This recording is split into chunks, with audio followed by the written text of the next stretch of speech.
சிவசங்கரியை போலவே நமக்கு வெற்றியாளராக வந்திருக்கக்கூடிய ஒரு பெண்மணி நதியா அவங்க வந்திருக்காங்க. இன்றைக்கி வந்திருக்கா.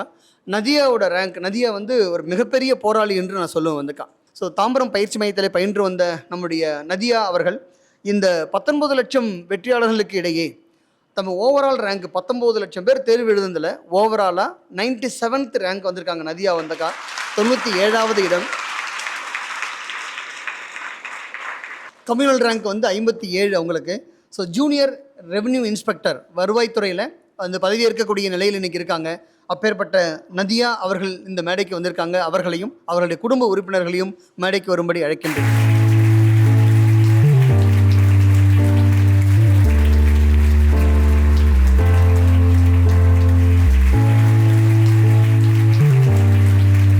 முதல்ல அம்மா என்ன சொல்கிறாங்க, அவங்க தன் மகள் இன்னைக்கு அரசு உத்தியோகத்துக்குள்ளே நுழைஞ்சிருக்காங்க, அதை எப்படி பார்க்குறீங்க நீங்கள் வந்தக்கா? உங்கள் மனம் எப்படி இருக்கிறது? ரொம்ப ஹாப்பியாக இருக்குங்க. எனக்கு சொல்ல முடியாத, எனக்கு என்னைக்கு என் பொண்ணு பிறந்ததோ அன்னையிலேருந்து நான் சந்தோஷம் தாங்க பட்டேன். என்னைக்கும் என் வாழ்க்கையில் கஷ்டமே எனக்கு கொடுத்ததில்லை கடவுள். ஆமாம், எல்லாத்துலேயுமே அவள் 1வது கிளாஸ்லேருந்து நாங்கள் தமிழ் மீடியம் தாங்க படிக்க வச்சோம், இங்கிலீஷ் மீடியம்லாம் படிக்க வைக்கல. நாங்கள் ஏழ்மையான குடும்பத்தை சேர்ந்தவங்க தான். ஆனால் என் பொண்ணு வந்து கிளாஸில் ஃபஸ்ட்டு மார்க் வரவே நான் வந்து 3-4 வருஷமாக இப்போ அவளை தொடர்ந்து படிக்க வச்சோம். ஆனால் நான் எவ்வளோ கஷ்டத்தாக இருந்தாலும் என் பசங்களுக்கு நான் என் கஷ்டத்தை கொடுக்க விரும்பலை. அதனால் நான் அவங்கள படிக்க வச்சேங்க. எல்லாரும் அப்பா அம்மா சப்போர்ட்டோட பிள்ளைங்கள படிக்க வைக்கிறதுக்கு மட்டும் முயற்சி பண்ணுங்கள். படிக்கிற பசங்களை படிக்க வைக்கிறதுக்கு எந்த தடையும் விரிக்க மாட்டோம் நாங்கள் எங்கள் குடும்பத்தில். என் பையனும் அதே மாதிரி கவர்மெண்ட் ஸ்கூலில் படித்து தான் அவனும் இன்றைக்கி உலக அளவில் நல்ல மார்க் எடுத்து அவனும் ஒரு கவர்மெண்ட் ஆஃபீஸராக தான் இருக்காங்க.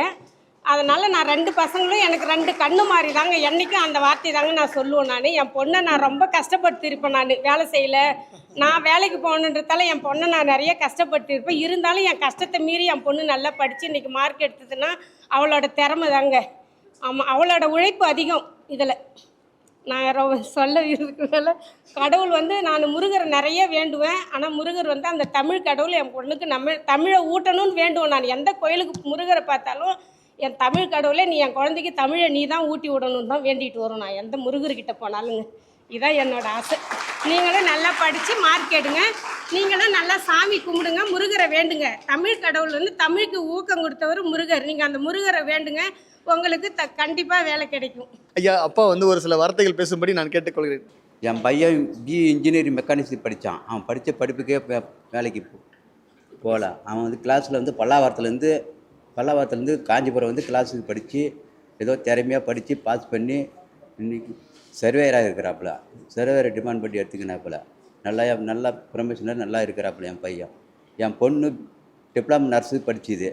அது படித்த படிப்புக்கே வேலைக்கு போகல. அதுவும் தங்கச்சி நல்லா இருக்கணும், நல்லா படிக்கணும் அப்படின்னு தங்கச்சி கிளாஸ் சேர்த்து விட்டு நல்லா படிக்க வச்சாப்புல. அது நல்லா படித்து இந்த அளவுக்கு நல்லா மார்க் எடுத்து முதல் நாத்தே கவுன்சிலிங்கில் நல்ல பொசிஷனுக்கு வந்துடுது.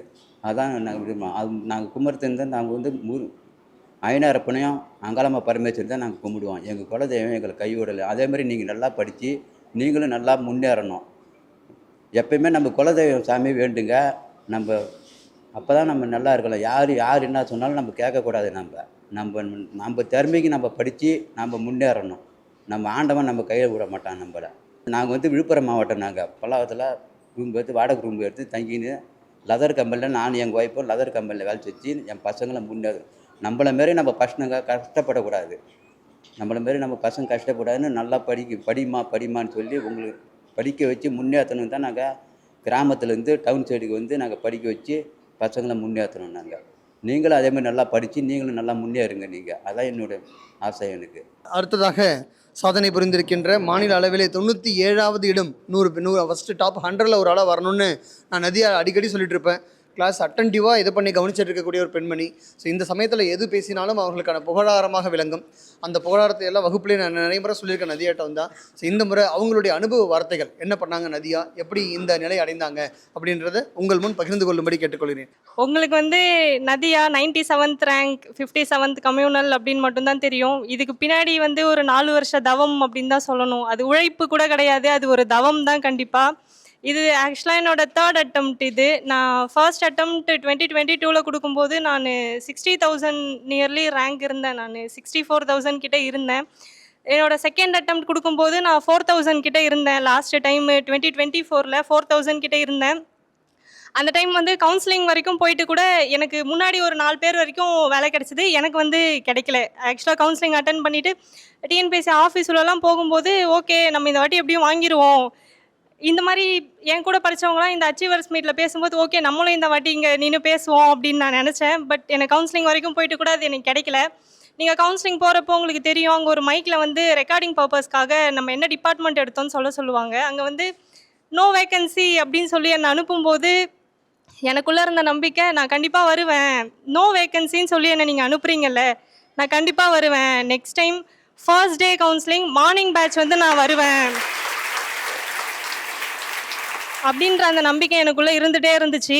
நான் என்னோட செகண்ட் அட்டெம்ப்ட் தான் நான் கிளாஸ் ஜாயின் பண்ணேன். ஃபர்ஸ்ட் நான் வீட்டிலே படித்தேன் நான். ஸோ செகண்ட் அட்டெம்ப்ட் படிக்கும்போது பேரண்ட்ஸ் சப்போர்ட் கண்டிப்பாக இருந்துச்சு. நான் ஃபர்ஸ்ட்டு தேங்க் பண்ணோம் அப்படின்னா ஏடிசி, எனக்கு கொஞ்சம் நர்வஸாக இருக்குது, சாரி. ஃபர்ஸ்ட்டு ஸ்டாஃப் எல்லாருக்கும் ரொம்ப தேங்க் பண்ணணும். கடவுளுக்கு ரொம்ப நன்றி. ஸ்டாஃப் எல்லாருக்கும் ரொம்ப தேங்க் பண்ணணும். அதுக்கப்புறம் என் பேரண்ட்ஸ் இந்த 4 இயர்ஸாக வந்து ரிலேட்டிவ்ஸ்லாம் எவ்வளோ சொல்லியிருக்காங்க, ஏன் வந்து மேரேஜ் பண்ணல, ஏன் இன்னும் படிக்க வைக்கிறீங்க, இவ்வளோ வருஷமாக படிக்க வைக்கிறீங்க அந்த மாதிரிலாம்.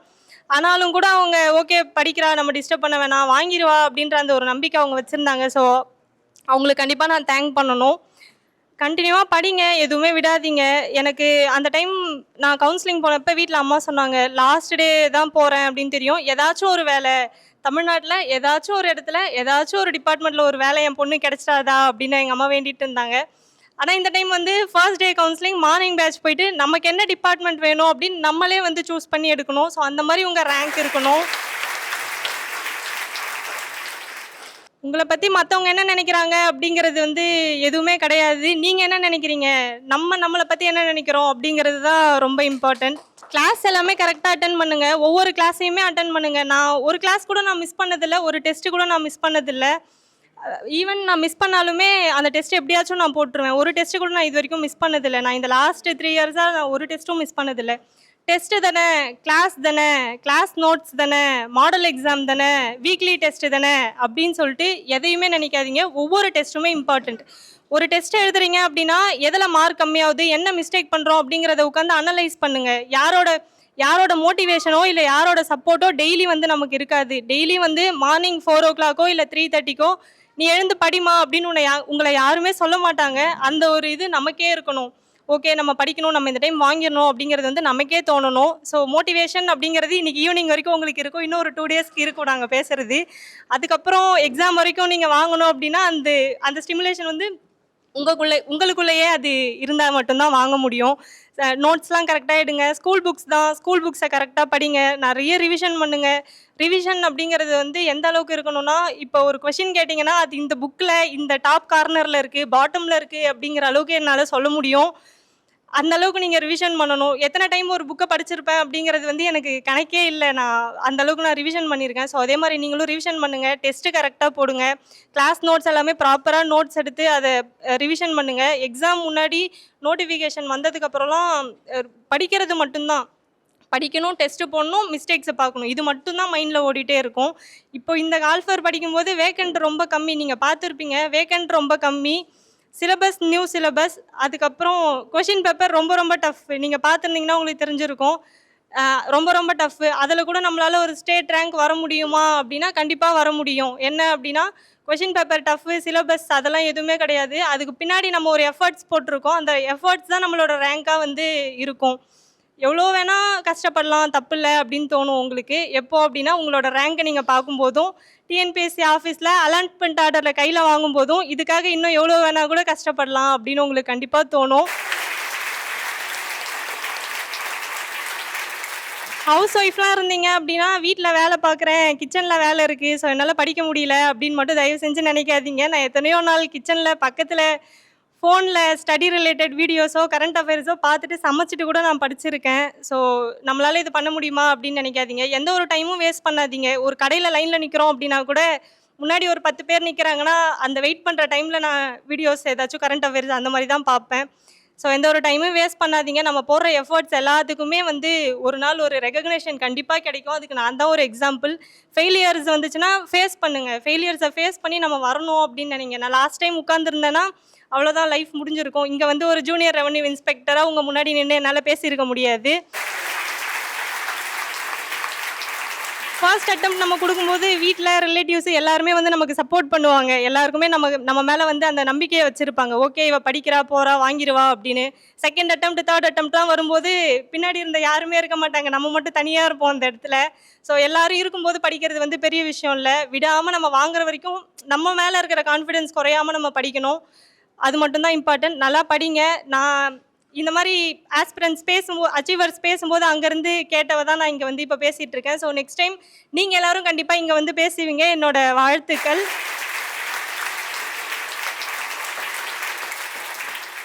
தேங்க்யூ. நல்லா படிங்க. இன்னொரு விஷயம், என்கிட்ட வந்து டிகிரி கிடையாது. மேபி டிகிரி இருந்துச்சுன்னா இன்னும் கூட என்னோட ரேங்க் இதிலேயே முன்னாடி வந்திருக்கும். டிகிரி இல்லை, நம்மக்கிட்ட டிகிரி இல்லை, டைப்பிங் இல்லை அப்படின்னு நம்மக்கிட்ட எது இல்லையோ அதை பற்றி யோசிக்காதீங்க. நம்மக்கிட்ட ஒன்றே ஒன்று இருக்குது, நம்மளோட நம்பிக்கை. நிறைய பேர் வந்து குரூப் 2 குரூப் 1லாம் படிப்பாங்க. எனக்கு அவங்களெல்லாம் பார்க்கும்போது ஏக்கமாக இருக்கும். எனக்கும் அவங்க படிக்கிற எல்லாமே எனக்கு தெரியும், சிலபஸ் எல்லாமே எனக்கு தெரியும். ஆனால் என்கிட்ட டிகிரி இல்லை அப்படிங்கிறதுனால என்னால் குரூப் 2 குரூப் 1 அட்டன் பண்ண முடியாது. அப்போ நான் நினைப்பேன், நம்மக்கிட்ட இன்னொரு ஆப்பர்ச்சுனிட்டியே இல்லையே, ஸோ இதை நம்ம கண்டிப்பாக வாங்கிடணும் அப்படிங்கிறது மட்டும்தான் என் மனசில் இருக்கும். ஸோ நம்மக்கிட்ட எது இல்லை அப்படிங்கிறத பற்றி நீங்கள் யோசிக்கவே யோசிக்காதீங்க. நம்மக்கிட்ட நம்பிக்கைன்னு ஒன்று இருக்குது, அது என்றைக்கும் நம்மளை கைவிடாது. நம்மளோட உழைப்பு எப்போவும் கைவிடாது. லாஸ்ட்டாக ஒரு திருக்குறள் சொல்லி முடிக்கணும்னு ஆசைப்பட்றேன். உங்கள் எல்லாருக்கும் கண்டிப்பாக தெரிஞ்சிருக்கும், ஆஸ்பிரன்ஸ் எல்லாருக்கும். தெய்வத்தான் ஆகாதெனினும் முயற்சி தன் மெய்வருத்த கூலி தரும். திருக்குறள் நம்புங்க, இது உண்மை. நான் தான் அதுக்கு ஒரு எக்ஸாம்பிள். தேங்க்யூ, வாழ்த்துக்கள். நெக்ஸ்ட் டைம் நீங்கள் எல்லோரும் இங்கே நின்று பேசுவீங்க. வாழ்த்துக்கள். நதியாவுடைய வார்த்தைகள் கேட்டும்போது பார்த்தீங்கன்னா அவங்க எல்லாமும் கடந்து வந்திருக்காங்க அப்படின்றது உங்களால் கண்டிப்பாக புரிஞ்சுக்க முடியும்.